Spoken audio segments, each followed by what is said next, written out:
안녕하세요. 새해를 바쁘게 보내고 있는 50대 여자입니다. 제게는 아주 특별한 인연이 있는데요. 바로 그 인연으로 인해서 저희 가족에게 생긴 아주 충격적인 사건을 여러분에게 소개하고자 이렇게 사연을 보내게 됐습니다. 그 인연은 제가 25살, 지금의 남편을 만나면서 시작이 됐죠. 저희 사촌 언니가 남편과 같은 회사에서 근무 중이었는데 언니는 정말 괜찮은 남자인데 본인은 연하가 취향이 아니라고 소개시켜준 사람이었죠. 그렇게 만난 남편은 고작 연하란 이유로 남자로 안 본 사촌 언니가 막대한 손해를 본 게 아닌가 싶을 정도로 정말 괜찮은 사람이었어요. 웃는 게 참 매력적이었고 매너도 좋았고요. 무엇보다 남편에게 끌렸던 점은 사람이 참 세심하게 챙기더라고요. 함께 식사를 할 때는 제가 잘 먹는 음식은 꼭 기억을 했고 같이 식사를 할 때 돈가스나 스테이크처럼 직접 칼로 썰어야 하는 음식을 먹으면 먼저 다 썰어서 앞에 놔주고 옷에 뭐가 묻으면 제깍제깍 닦아주더라고요. 그게 너무 자연스럽고 몸에 배인 배려 같아서 대충 감이 와서 물었죠. 지훈 씨, 혹시 동생 있어요? 네? 아, 티났어요? 맞아요. 사실 고향에 9살 차이 나는 동생이 있어요. 올해 중3인데 저도 모르게 혜민 씨를 제 동생 대하듯 했나 봐요. 남편은 동생 이야기를 제게 트자마자 이런저런 이야기를 해주는데 나이 차이가 많이 나는 동생을 많이 아끼는 게 눈에 보이더라고요. 말로는 사춘기가 늦게 와서 말을 안 듣는다라고 하지만 근데 평소에는 진짜 착해요, 애가. 공부도 잘하고 저번 기말고사에서 반에서 3등 안에 들었더라고요. 라고 말하며 자랑 아닌 자랑을 하더라고요. 그리고 남편이 그렇게 동생을 예뻐한 이유를 저도 상견례 자리에서 실감할 수 있었어요. 상견례 자리에서 처음 본 시동생은 상견례 날이 일요일이었음에도 교복을 잘 갖춰 입고 왔더라고요. 그게 좀 의아해서 물으니까 남편이 장난스럽게 웃으면서 이렇게 말하는 게 아니겠어요? 지성이 제가 혜민 씨한테 잘 보인다고 교복까지 입고 온 거야. 처음 형순이 만나는데 그냥 후드티에 청바지 입고 만날 수 없다고 아침부터 지 교복 셔츠 각 맞춰서 다려서 입었대. 아이, 좀 형. 형의 장난스러운 폭로에 얼굴이 빨개져서 성을 내는 한참이나 어린 시동생이 어찌나 귀엽던지. 저는 평생 외동으로 좀 외롭게 지내온 터라 그런 형제애가 부럽더라고요. 교복을 갖춰 입은 비밀이 탄로난 시동생은 그 후 식사 자리 내내 저를 쳐다도 못 보더군요. 시아버지께서 지방에서 중학교 교사로 일하시던 터라 남편에게 듣기로는 굉장히 엄격하셨다고 해요. 그래서 남편도 시동생도 뭔가 각 잡혀 보일 정도로 예의가 있었지만 시동생은 그런 시아버지 아래서 자랐다고 해도 그냥 타고난 성격적으로 숫기가 좀 없어 보였어요. 저와 남편이 서울에 살고 시댁은 지방인 만큼 시동생은 거의 명절에만 볼 수 있었는데요. 그렇게 명절에 시동생을 만날 때마다 쿠폰을 모으는 것처럼 소소하게 저를 재밌게 하는 게 있었어요. 바로 낯가리고 숫기 없는 시동생이 점점 저한테 마음을 여는 과정을 지켜보는 거였죠. 처음에는 정말 눈도 잘 안 마주치고 제대로 된 대화도 못 나눴는데 저는 어른으로서 제가 먼저 천천히 다가가야겠다고 생각을 했고 시동생의 생일이면 문화상품권 몇 장을 남편을 통해서 보내주거나 아니면 남편에게서 지성이가 고등학교 들어가서 키가 10cm 컸다더라 라는 말을 들으면 운동화 같은 걸 새로 사서 시댁으로 보내주곤 했습니다. 애들한테는 선물 공세가 잘 먹히니까요. 그랬더니 슬슬 제게 마음을 열더라고요. 제 옆에 먼저 와 앉아서 말을 걸기도 했어요. 한 번은 제가 임신을 했을 때 시어머니께서 저희 집에 놀러 오시면서 한라봉 한 상자를 들고 오셨는데 시어머니가 지성이가 임신하면 신게 당긴다면서 너희 집에 가면서 꼭 사가라고 지 용돈까지 털어서 주더라 라고 하시는 거 있죠? 무슨 경계심 많은 길고양이한테 먹이를 주면서 천천히 다가가는 그런 기분도 들었습니다. 그렇게 결혼 후 시간이 지나 눈도 못 마주치던 시동생이 저와 눈 마주치고 10분 이상 대화를 할 정도로 가까워지고 남편과 저 사이에는 남편의 눈썹을 닮고 제 코를 닮은 아들이 태어났어요. 그리고 어느덧 처음 만났을 때는 중학생이었던 시동생이 고등학교를 졸업하고 대학교에 들어갈 나이가 됐습니다. 시동생의 졸업식 날 저도 남편도 남편의 고향으로 갔죠. 졸업식 후에 시동생이 평소 좋아하던 초밥집에서 시동생이 서울에 있는 명문대에 합격한 걸 축하했고 한창 대학 이야기를 하고 있는데 남편이 시아버지께 시동생 자취 문제는 어떻게 하실 거냐고 물었어요. 시아버지께서는 담담하게 대답하셨죠. 안 그래도 다음 주에 지성이 학교 근처에 있는 고시원 돌고 오기로 했다. 찾아보니까 많더라고. 새로 올린 건물도 좀 되고 시설이 어디가 좋은지 봐야지. 그 말을 듣는데 정말 고시원이 최선일까 싶더라고요. 시댁 형편을 모르는 건 아니지만 그래도 4년 내내 다닐 학교를 화장실도 부엌도 수십 명의 모르는 사람들과 공용으로 써야 하는 고시원이라니. 그 손바닥만한 방에서 시동생이 지내는 모습을 상상하니 속이 갑갑해졌습니다. 하지만 남편도 시부모님도 시동생도 당장 서울의 원룸이라도 얻을 형편이 안 되니까 어쩔 수 없다는 듯 받아들이는 것 같았네요. 그날은 남편과 시댁에서 자고 가기로 했는데 시댁에 가는 동안 깊이 생각을 했죠. 그리고 저녁에 씻고 남편에게 말했어요. 시동생을 고시원이 아닌 우리 집에서 함께 지내게 하자고요. 그 당시 저희는 방 3개짜리 빌라에서 살았는데 동네가 시동생이 가기로 한 대학과 멀지도 않았거든요. 그리고 다음날 집으로 돌아가기 전 시부모님께 이야기를 꺼냈어요. 당연히 두 분 다 난색을 표하셨죠. 그렇게까지 안 해도 된다고, 요새 고시원 시설만 좋은 곳 찾으면 괜찮다고, 화장실도 방에 딸린 곳 많다고 하시면서요. 특히나 시아버지께서 저희에게 그런 폐를 끼칠 수 없다고 손까지 들어 흔들어 보이셨어요. 저는 그런 시아버지께 고개를 흔들며 말했죠. 그래도 어디 집만 하겠어요? 좋은 학교 갔는데 괜히 사는 환경 때문에 사람이 우울해질 수도 있고 학업 성취도도 떨어질 수 있잖아요. 저도 삼시세끼 매일 챙겨준다고 장담은 못해도 고시원에서 지내는 것보다는 훨씬 나을 거예요. 저희는 도련님만 좋다고 하면 당장 내일 들어와도 괜찮은데 도련님은 어때요?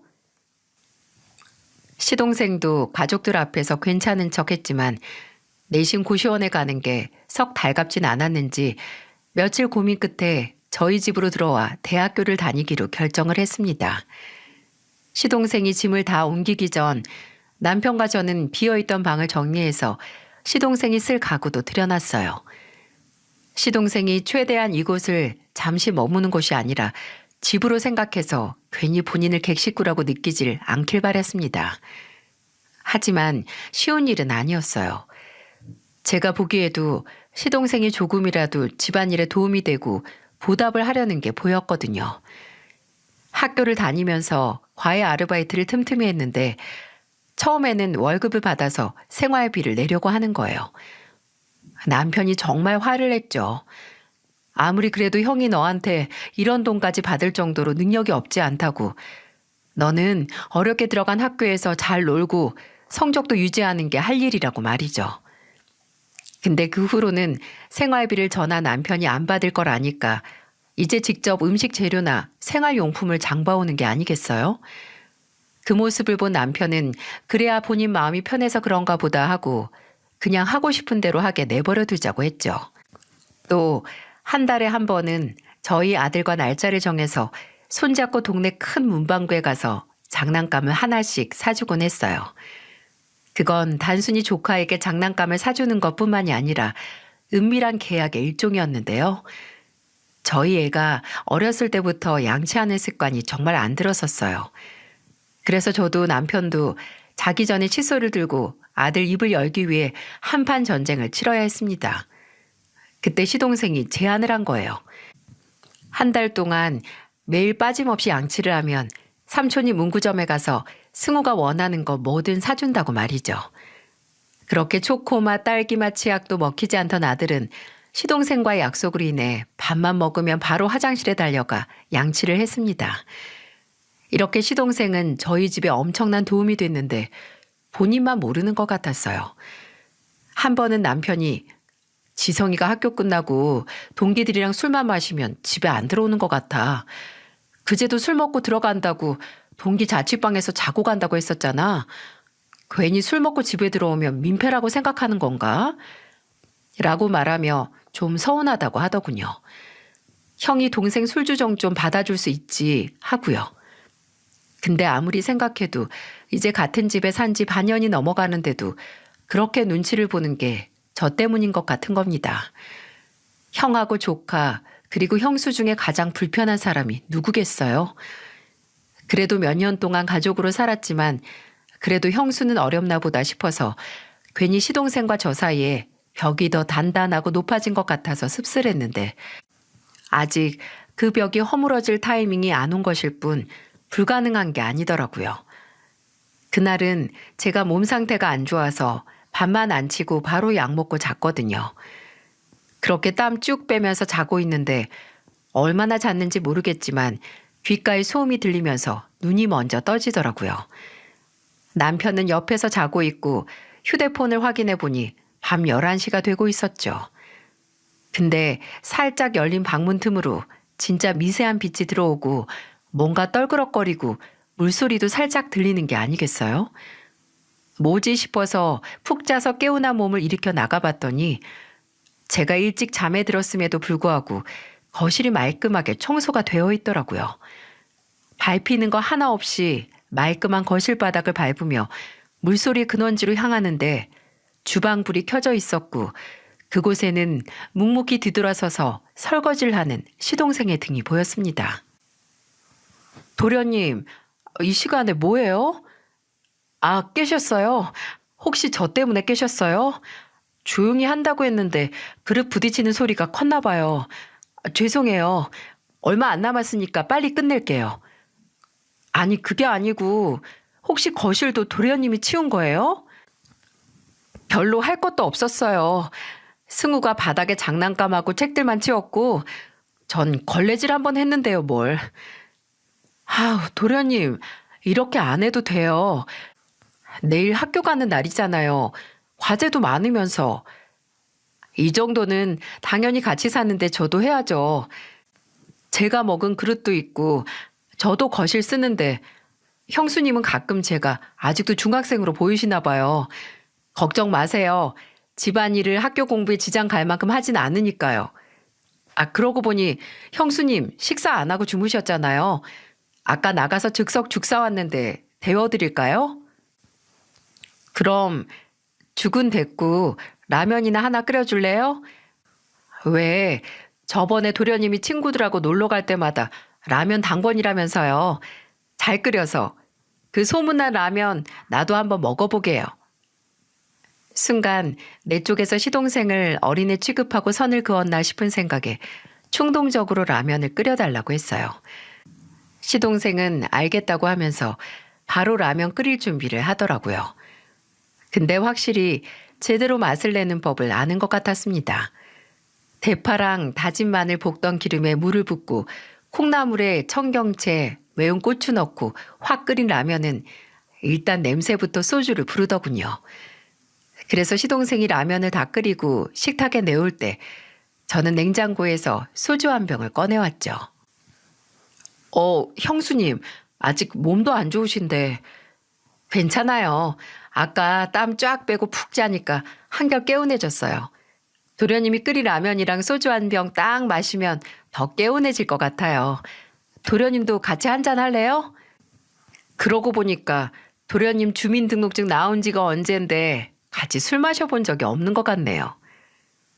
제 말에 시동생은 잠시 생각하는 것 같더니 안 빼고 싱크대 쪽에서 소주잔 2개를 들고 나오더군요. 그렇게 처음으로 시동생과 대작을 하기 시작했어요.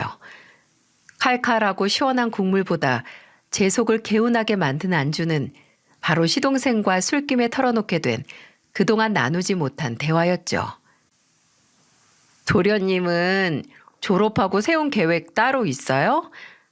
아직 군대도 안 갔는데 내가 너무 앞서갔나? 저요? 저는, 개인 사업하고 싶어요. 사업이요? 무슨 구상이라도 있어요?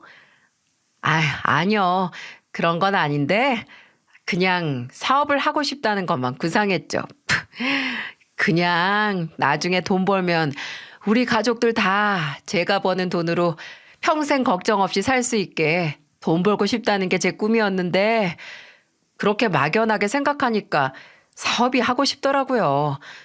뭐 사자 들어간 전문직도 있지만 의사하기엔 제가 피를 못 보고 변호사하기엔 말주변이 그렇게 좋은 것도 아니고 그냥 막연한 생각이에요. 막연한. 진짜 꿈은 나중에 정말 돈 많이 벌면 넓은 땅 사서 거기 3층짜리 주택 지어서 저랑 형이랑 부모님이랑 다 같이 사는 거예요. 물론 형수님한테는 제일 좋은 방 드릴게요. 나 좀 봐. 저 정말 형수님이 편해졌나 봐요. 이런 뻘소리도 하고. 근데 되게 기분 좋아요.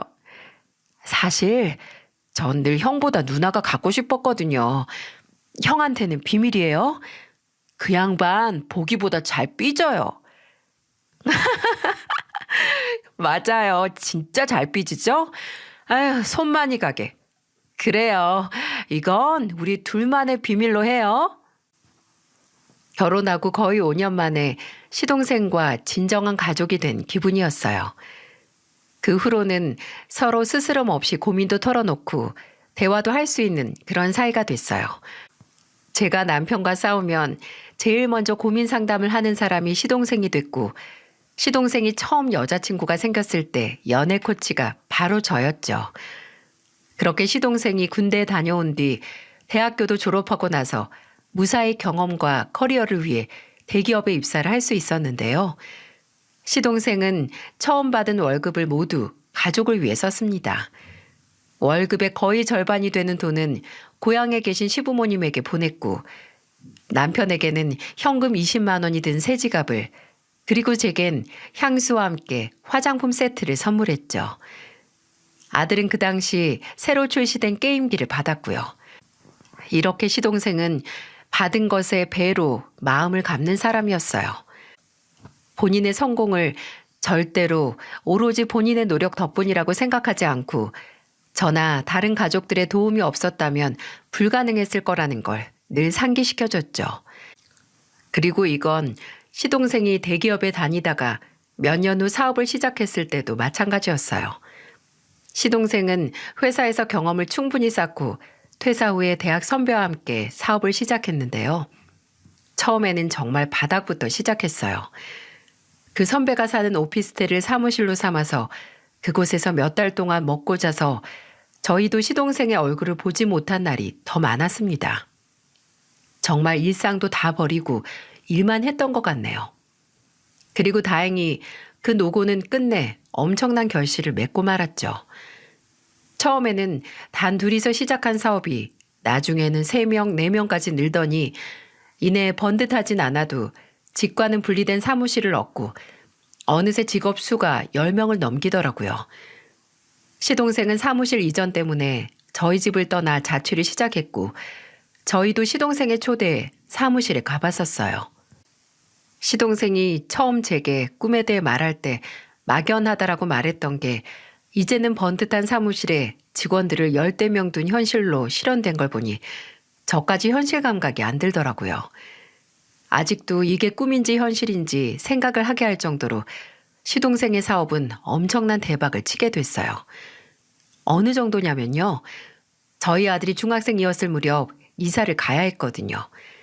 그래서 여기저기 발품 팔아서 이사 갈 집을 찾고 있었는데 그때 시동생이 남편에게 이사 갈 때 보태라며 2억을 줬죠. 2천이 아니고 2억이요. 저나 남편은 놀라서 됐다고 네가 왜 그 돈을 주냐고 거절을 했습니다.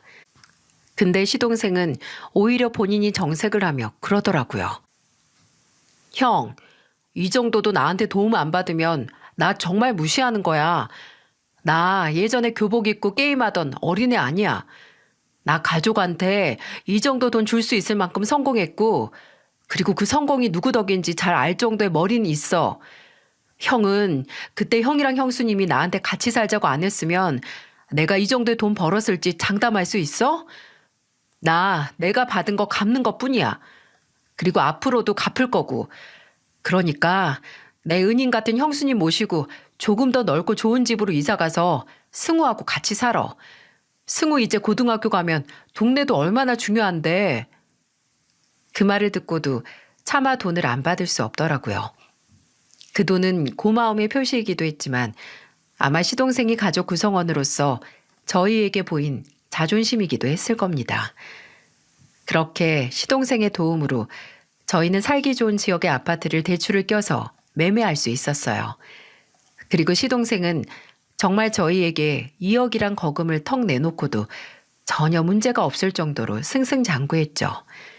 성격, 능력, 뭐든 빠지지 않고 완벽했지만 굳이 따지면 40이 넘어서까지 혼자였던 점이었을까요?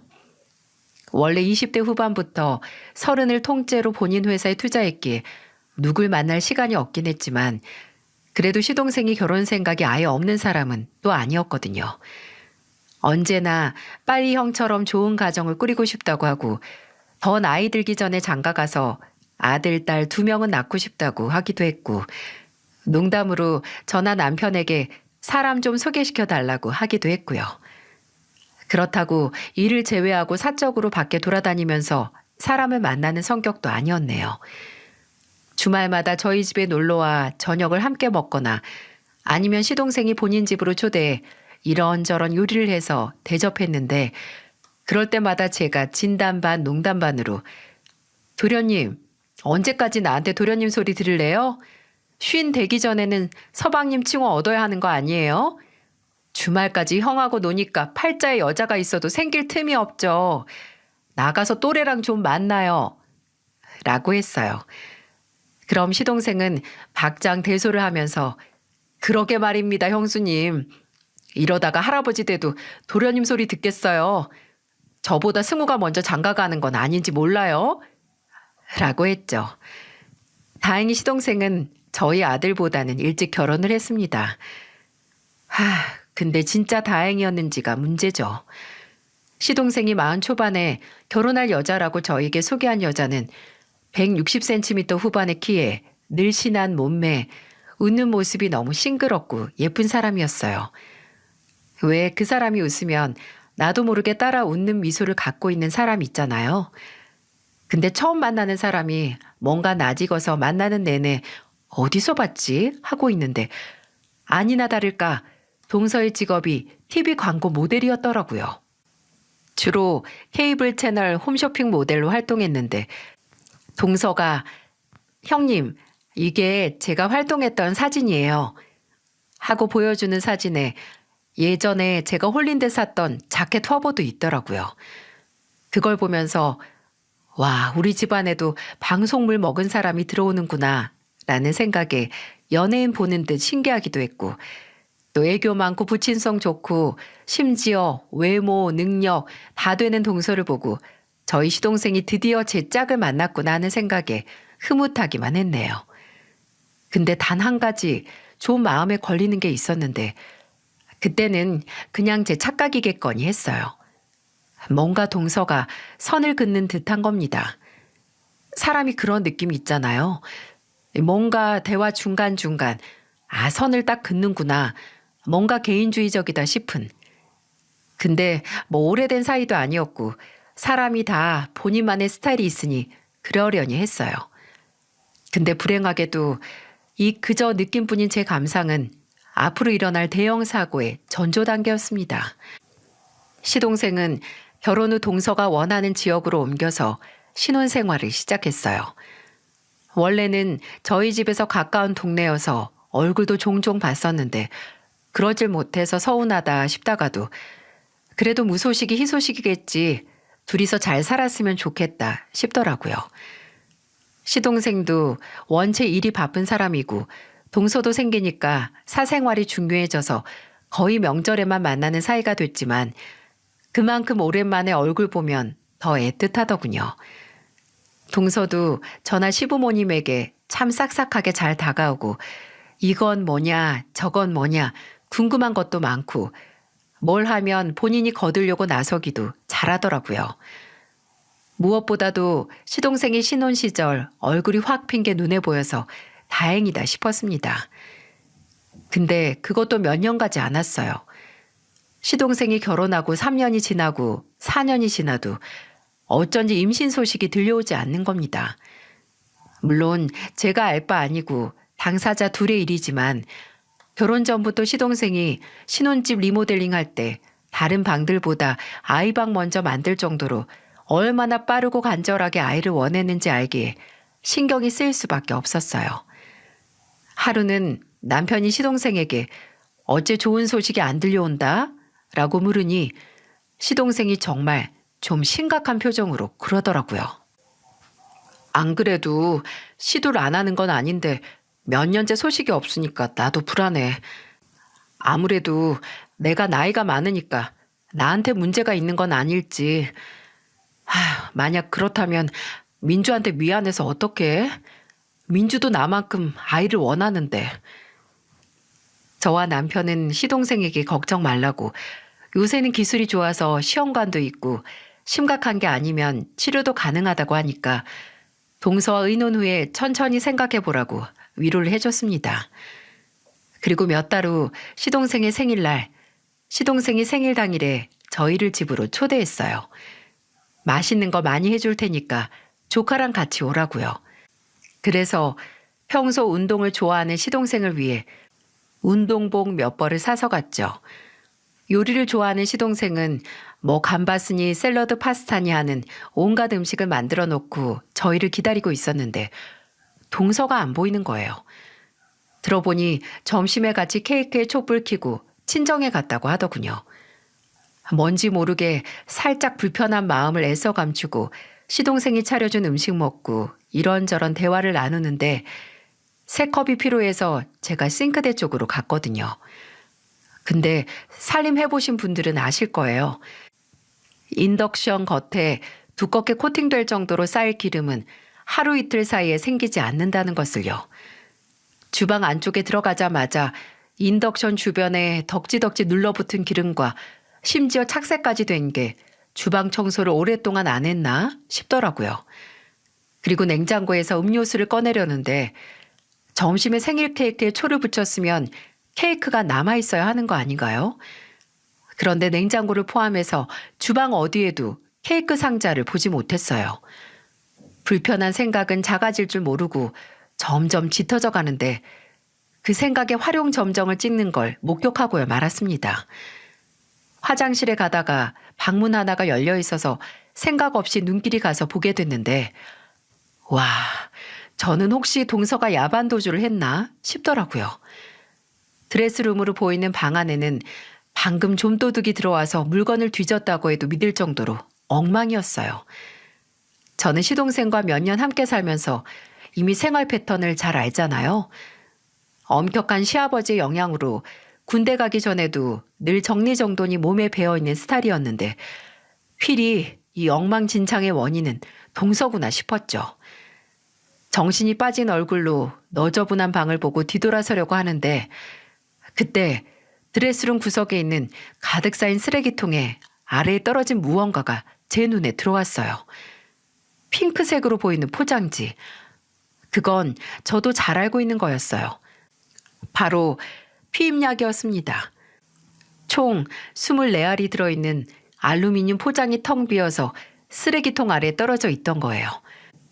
떨어져 있는 건 분명 쓰레기 맨 위에 있다가 떨어진 걸 테니 버린 지 얼마 안 됐다는 거고 꽤 오래 최근까지 복용을 했던 거죠. 순간 한쪽에서는 시동생이 혹시 본인 몸에 문제가 있어서 임신이 안 된다고 걱정을 하는데 다른 한쪽에서 동서는 피임약을 복용 중이었던가 하는 생각에 별의별 상상을 다 하게 됐어요. 정말 몇 날 며칠 이걸 그냥 모른 척 넘어가야 하나 아니면 무슨 말이라도 해야 하나 고민을 했습니다. 그리고 끝내 동서에게만이라도 말을 해봐야겠다 싶었어요. 그래서 하루 날을 잡고 동서와 식사를 같이 하자는 핑계로 만나 이야기를 했습니다. 혹시 임신 생각이 전혀 없냐고요. 저요? 저도 당연히 한시라도 빨리 아이 갖고 싶죠. 그 사람 나이도 있는데. 동서, 내가 본 게 있고 또 걱정이 돼서 그러니까 기분 나쁘게 듣지 않았으면 좋겠어. 내가 저번에 서방님 보러 동서 집에 갔다가 버린 지 얼마 안 된 피임약을 봤거든? 임신 문제야 당연히 부부의 일이고 삼자 개입 없이 둘이서 상의하는 게 맞는데 동서도 알잖아. 서방님이 얼마나 아이를 원하는지. 근데 안 생기니까 혹시 본인 몸에 문제가 있는 건 아닐까 엄청 걱정하고 있어. 동서한테도 미안해하고. 동서가 만일 아이를 갖고 싶지 않아서 약을 복용한 거면 지금이라도 솔직하게 서방님한테 털어놓고 상의를 해. 끝을 내든 의견을 조율하든 이대로 서방님이 본인 탓만 하면서 괴롭게 만들지 말고.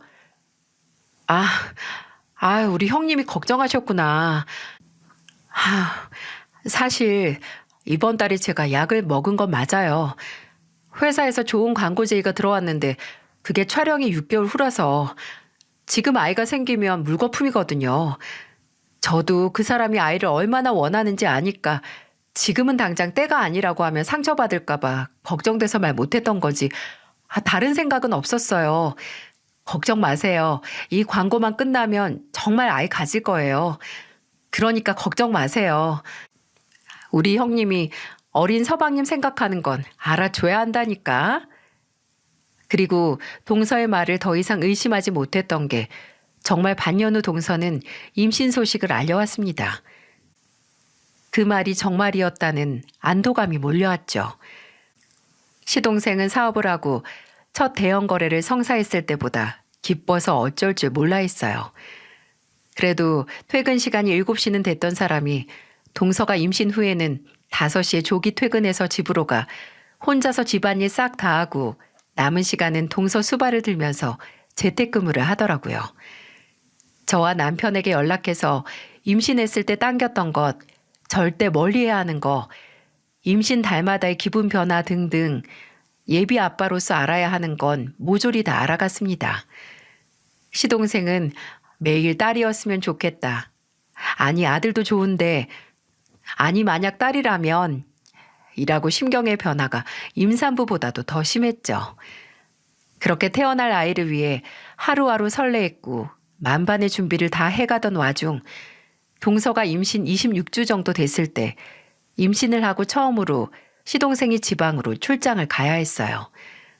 그래도 임신한 동서를 두고 집을 비우는 게 마음이 안 놓인다며 미루고 미루다가 안 가려고 하는데 안 되는 데까지 온 거죠. 가기 전에도 제게 혹시 시간이 된다면 한번 들여다 봐달라고 간곡히 부탁까지 하고 그제야 출장길에 오르더군요. 그렇게 임신한 동서와 뱃속의 아이를 끝까지 걱정하며 떠난 시동생은 차마 본인 걱정은 못해나 봅니다.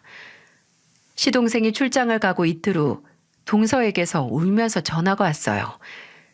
시동생이 하루 일찍 출장을 끝내고 서울로 오다가 접촉사고가 크게 났고 지금 병원으로 후송 후 수술 중이라고 말입니다. 저도 남편도 놀라서 바로 시동생이 수술 중이라는 병원으로 달려갔어요. 부푼 배를 끌어안고 울고 있는 동서는 저를 보자마자 매달려서 더 큰 소리로 울기 시작했어요. 형님, 남편 잘못되면 저 어떻게 해요? 저랑 뱃속의 아이는 어떻게 살아요? 패닉에 빠진 동서를 보면서 저 또한 정신을 차릴 수 없었고 그렇게 든든하고 강철과도 같은 형이었던 남편도 끝내 수술실 앞에서 눈물을 흘렸습니다. 시동생은 사고로 인한 척추와 골반 수술을 비롯해 몇 차례 걸친 수술을 견뎌야 했고 다행히 수술은 무사히 끝났고 경과를 지켜봐야 한다는 의사 선생님의 말을 들을 수 있었어요. 수술은 잘 됐다고 했지만 의식은 좀처럼 되돌아오지 않은 터라 저도 다른 가족들도 안심을 할 수 없었어요. 동서는 매일같이 임신한 몸으로 시동생의 곁을 지키려고 했기에 저도 그런 동서를 돕기 위해 자주 시동생의 병실에 찾아갔습니다. 그때 잠들어 있는 것 같은 시동생을 보면서 잠도 못 자고 하염없이 눈물을 흘리는 동서를 보고 저게 사랑이라고 순진하게 생각을 했어요. 그게 모두 연극이었다는 걸 세상에 누가 알아챌 수 있겠습니까? 오전에 동서가 시동생 간병을 하면 제가 오후쯤 가서 교대를 하고 동서가 잠을 자고 쉬고 올 수 있게 했는데 그날은 좀 일찍 집에서 나와 다른 날보다 한두 시간 정도 전에 병원에 도착을 했거든요. 가기 전에 뭐 마실 거나 먹을 거 사갈까 싶어서 병원 앞에서 동서에게 전화를 했는데 통화 중이더군요. 대수롭지 않게 생각을 하고 시동생이 있는 병실에 갔는데 2인실인 병실에 딸랑 시동생 혼자 누워있는 게 아니겠어요? 그때 간호사분이 들어와서 보호자를 찾더라고요. 제가 들어도 되지만 동서라면 직접 듣고 싶어 할 것 같아서 다시 동서에게 전화를 걸었는데도 대체 무슨 전화인지 계속 통화 중이었어요. 일단 간호사 선생님께 양해를 구하고 나가서 동서를 찾았어요. 화장실에 들렀다가 나와서 혹시 환자복을 새로 받으러 간다 싶어서 복도를 지나고 있는데 그때 이게 대체 무슨 소리죠? 정말 찢어지는 것처럼 사람이 깔깔깔 웃는 소리가 비상구 쪽에서 나는 겁니다. 평소 같았으면 그 찢어지는 웃음소리가 행여 동서의 목소리라고 상상도 못했을 거예요. 그때는 무슨 촉인지 문에서 가까이 들리는 웃음소리에 저는 엘리베이터를 통해서 한층 위로 올라가서 비상구 문을 슬며시 열었어요. 그리고 어렴풋이 아래층으로 보이는 동서의 정수리를 발견했죠. 비상구 하나 아래층 벽에 기대서 전화 통화를 하고 있는 동서는 들고 있는 휴대폰 너머의 상대에게 세상 날티나는 말투로 말을 하는데 저게 내가 아는 그 사람이 맞나 싶더라고요. 하지만 그 의외의 모습보다도 더 충격적이었던 건 바로 그 대화의 내용이 너무나 원색적이고 속이 터지다 못해 녹아내릴 만한 내용이었기 때문이었네요. 걱정하지 마. 아직도 눈 하나 못 뜨고 손가락 까딱 제대로 못하는데 깬다고 해도 정상적으로 구실이나 하겠어? 지들도 양심이 있으면 반병신 된 인간 평생 나한테 수발들라고 못하고 먼저 이혼하고 살 길 찾아가라고 하겠지. 여기 인간들은 그러고도 남아. 세상 착한 척은 지들끼리 다 하거든. 그래, 그렇다니까. 그러니까 넌 앞으로 나한테 잘할 생각이나 해. 예전처럼 딴 여자한테 눈 돌리면 바로 나가리니까. 알겠어? 인생은 삼세판이라고. 내가 너한테 두 번째 기회 준 줄이나 알아. 그거면 다야? 내가 돌아가면서 반병신 된 인간 재산도 가져갈 테니까 나 잘 모시고 살 준비나 하셔. 어? 아, 그래. 내가 아는 재산만 20억이야, 20억. 몽땅은 아니어도 어느 정도 내가 가져갈 수 있겠지? 뭐, 못 깨어나면 몽땅이지만. 이게 사람이 할 수 있는 대화인가요?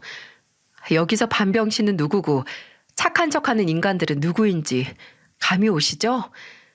착하고 애교 있던 동서는 사실 품 안에 독을 품고 있는 저열한 독사였던 겁니다.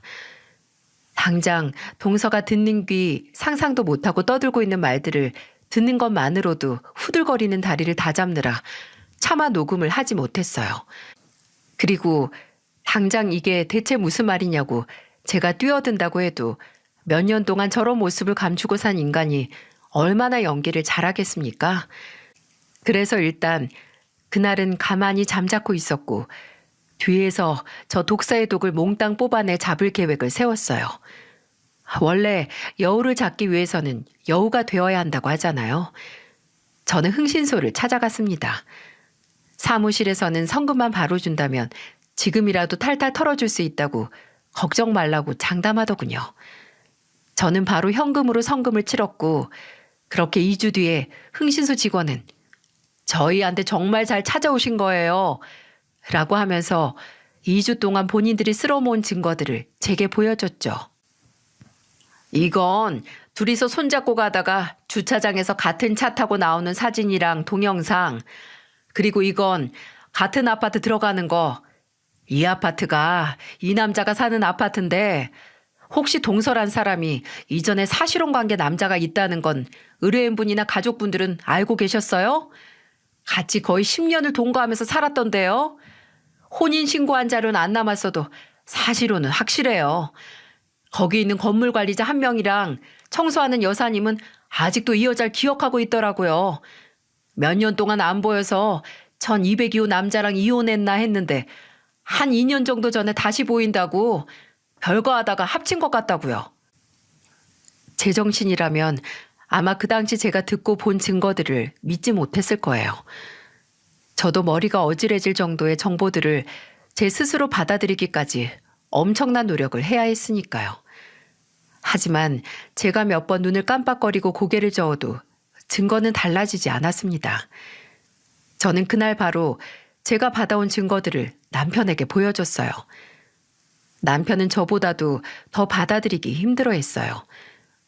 이럴 수가 없다고, 당장 사고도 감당하기 힘든데 내 동생한테 이런 일이 일어날 수 없다고 말입니다. 저는 반년도 훨씬 전에 제가 피임약을 발견했을 당시 이야기를 했고, 동서가 바람을 피우느라 임신을 늦췄을 것 같다라고 말하니 남편은 그때부터 점점 사실을 받아들이기 시작하더라고요. 마음 같아선 당장 시동생 곁에서 세상 열려인 척 희생하는 척하는 동서를 끌어내서 아작을 내놓고 싶었지만, 혹시 그 전에 눈치채고 그 바람 피운다는 남자와 야반도주라도 할까 싶어서 일단 토끼를 토끼굴로 모으는 것 마냥 저희 부부의 덫으로 부르기로 했습니다.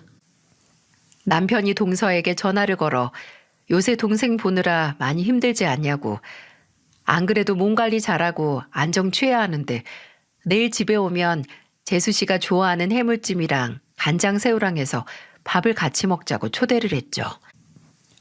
동서는 그저 그 착한 척하는 인간들이 또 착한 척한다고 생각했는지 바로 걸려들더군요. 그래서 병원에는 급하게 구한 간병인을 보내놓고 셋이서 이 중 한 명에게 마지막이 될지도 모르는 만찬을 했습니다. 동서가 저희 집에 오고 한동안은 그 독사가 마음껏 처먹는 꼴을 지켜봤습니다. 그래도 임산부인데 배도 안 채우고 작기 미안하잖아요. 어느 정도 다 먹어갈 때쯤 남편이 먼저 넌지시 말을 꺼냈어요. 재수 씨, 요새 많이 힘들죠? 몸도 무거운데 아픈 사람 간병하느라. 그냥 평범한 사람도 몸이나 정신적으로 어려운 일인데 정말 고생이 많아요. 아휴, 뭐 그렇게까지 힘들지 않아요. 제 남편이고 제 가족인데 당연한 거죠. 그래도 참 가족이어도 대가 없이 이렇게 순수한 마음으로 봉사할 수 있는 게 어렵잖아요. 아니지, 재수 씨 같은 경우에는 20억이나 보장받으니까 당연한 건가? 네? 20억이요? 무슨 20억이요? 반병신 어차피 깨어나도 반병신일 테니 재산의 일부분은 본인 거고, 운 좋아서 못 깨어나면 몽땅 본인 거라고 좋아서 떠들었다며? 왜 시침이야? 남편은 침착하게 말하자는 저와의 약속도 있고 화를 참지 못해 폭발하고 말았어요. 그리고 바로 동서에게 증거 자료를 던졌어요. 동서는 여기저기 그 사실혼이었다는 남자와 본인이 여기저기서 찍힌 사진을 떨리는 눈동자로 살피더니 급하게 변명을 하기 시작했어요. 이게 사실은 형님이랑 아주버님께서 이거 보고 무슨 생각하실지 아는데, 사실은요. 동서, 괜한 변명하지 말고 사실이나 말해. 우리도 어느 정도 다 알고 지금 동서 부른 거니까 헛수고할 생각하지 말고. 일단 그 언제 태어나도 안 이상할 정도로 큰 뱃속의 아이, 누구 아이야? 정말 우리 서방님 애야? 아니면 같이 10년은 살았다는 이 남자애야? 형님, 아무리 그래도 그렇지 어떻게 그런 걸 물으세요? 이 아이는 제 남편애 맞아요. 진짜 누굴 머저리 취급하는 거야? 동서 말처럼 우리가 착한 척할진 몰라도 머리가 동서처럼 비어있는 건 아니거든? 그렇게 약 먹어서 서방님의 임신 안 하려고 했던 사람이 왜 갑자기 애 생겼다고 했겠어? 10년 동안 동거하면서 정든 남자 애 생긴 거라서 못 지운 거 아니야? 아니라니까요. 그리고 막말로 지금 당사자인 남편은 병원에 누워서 정신도 못 차리고 있는데 왜 형님이랑 아주버님이 난리세요? 진짜 오지랖이 태평양이네요.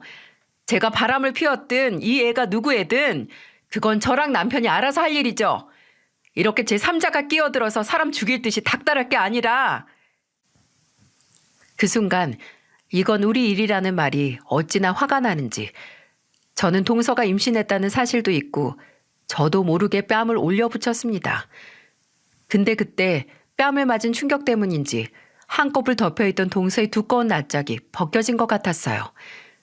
동서는 악을 쓰면서 제게 휴대폰을 들어보이면서 말했죠. 이게 어디서 손을 들어? 나 모델이야, 이 추녀야. 넌 낯짝이 두들겨 맞든 아니면 피장파장 다를 게 없는지 모르지만 나는 이게 내 밥벌이고 내 자산이란 말이야. 근데 감히 그 재산에 손을 대? 그래, 어디 한번 그 대가 치러봐라. 너 내가 가만 안 둬. 경찰에 확 고소할 테니까. 고소해라, 고소해. 당장 간통죄만 폐지 안 됐으면 콩밥 먹었을 인간이 뭘 잘했다고 큰 소리야? 그리고 네 재산? 그거 어차피 시간만 지나면 똥값 될 거다. 특히나 너같이 인성이 썩어 빠진 애는 그 썩은 인성에서 나는 악취가 밖으로 나와서 밖에 껍데기도 오염시킬 테니까 어디 서방님하고 이혼하고 혼자서 썩은 껍데기 두르고 잘 살아봐라. 그 썩어 빠진 껍데기 덕분에 저는 처음으로 경찰 조사를 받았네요. 참 새로운 경험은 동서라는 인간 때문에 다 해봤습니다. 동서는 눈에 보이는 증거에도 끝까지 시동생이 사고가 난 후에 잠깐 예전 남자를 만난 것뿐 아무 사이도 아니고 뱃속의 아이도 시동생의 아이라고 했지만 그럼 혈액 검사를 통해 유전자 검사를 하자는 저와 남편의 의견은 반색을 하면서 못하겠다고 하더군요. 본인의 무고함을 증명할 수 있는 방법을 거부하다니 죄가 없다면 과연 이랬을까요? 참으로 씁쓸하고 슬펐던 건 그 사건 후 시동생이 깨어났을 때 시동생에게 이 사실을 알리니 시동생이 크게 놀라지 않았다는 겁니다. 저도 남편도 막 깨어난 지 며칠이 안 돼서 아직 현실이 구분이 안 가나 했는데 사실 동서가 누굴 만나고 있다는 느낌은 임신 소식을 듣기 이전에 본인도 느끼고 있었다는 거예요. 근데 곧바로 동서가 임신 소식을 알려왔고 시동생은 그 임신이 어쩌면 이런 의구심을 잠재우고 다시 새 출발을 할 기회가 아닐까 싶었대요. 그래서 더 태어날 아이만을 생각하며 살았는데 이렇게 사고가 나서 죽었다 살아나서 듣는 소리가 아내가 외도를 했고 뱃속의 아이도 본인 아이가 아닐 가능성이 있다는 말이라니 본인이 너무 바보 같고 절망스럽다고 하더군요. 생사의 고비에서 살아난 시동생이 바로 이런 일을 겪어야 하는 게 안타깝고 화가 났어요. 물론 그 분노의 대상은 동서였고요. 동서는 거짓말 조금 보태서 출산을 위해 수술대 위에 눕기 직전까지 이 아이는 시동생의 아이라고 외쳤을 겁니다. 그 전까지 저와 남편의 감시와 만류에도 어떻게든 시동생이 있는 병원에 찾아와 당신 아이 맞다고 난동을 부려서 병원 경비에게 끌려서 쫓겨났었거든요. 시동생은 그 꼴을 보고 침착하게 그래도 바람을 피운 거 맞지 않냐고 아이가 태어나면 그때 이야기하자고 했었죠. 그리고 출산 당일 결과는 어땠을 것 같나요? 동서가 아무리 무고하다 외쳐도 시동생은 이혼 소송을 진행했기에 친자 검사를 할 수밖에 없었는데 아이는 당연히 시동생의 아이가 아니었어요. 10년 동거한 그 남자의 아이일 확률이 높아진 거죠. 이제와 생각해보면 동서도 태어난 아이 친아빠가 누구인지 도박을 한 건 아닌가 싶어요. 동시에 두 남자를 만나고 있었으니 본인도 헷갈릴만 하죠. 시동생은 병원에서 재활 치료를 받으면서 이혼 소송을 진행했고 다행히 동서가 외도를 했다는 명확하고 숨쉬는 증거가 있었기에 이혼은 복잡하지 않게 끝났습니다. 재판장에서 동서는 시동생에게 아이는 아이 아빠에게 맡길 테니까 제발 다시 생각해보라고 매달렸다고 해요. 근데 그걸 듣고 알겠다고 할 모질이가 얼마나 있을까요? 시동생은 가차없이 동서, 아니 그 동서였던 그 머저리를 거의 무일푼으로 집에서 쫓아냈죠. 이건 여담인데 나중에 흥신소에서 추가 정보를 구해와서 제게 연락을 해왔었어요.